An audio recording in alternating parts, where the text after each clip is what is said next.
राज्यातल्या की ज्या पद्धतीचे खोटे बोटे राजकारण आपण महाराष्ट्रात पाहिलं, महाराष्ट्रात आपण काय पाहिलं की अगदी मंगळसूत्र चोर, पाकिट चोर इथपासून सर्व आपल्याला माहिती असतात, पर्स चोर माहिती आहे, अगदी चप्पल चोर पण माहिती आहे.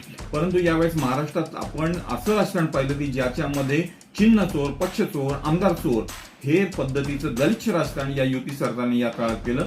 आणि याच पद्धतीचं राजकारण दिल्लीमध्ये करायचा प्रयत्न केला. दिल्लीमध्ये चौकशीच्या नावाने अरविंद केजरीवाल यांना तब्बल 6 महिने अटकेत ठेवण्यात आलं. 4 आण्याचा गैरव्यवहार सापडला नसताना संजय सिंग, जैन याचबरोबर सिसोदिया या सर्वांना चौकशीच्या नावाने आत ठेवण्याचा प्रयत्न केला. त्याचा बदला आपल्याला घ्यायचा आहे. तो फक्त एकमेव मार्ग म्हणजे मतदान. आणि त्यामुळे या मतदान पेटीमधून आपल्याला याच्या विरोधामध्ये आवाज उठवायचा आहे. जनतेला पण हा आवाज उठवायला सांगायचा आहे.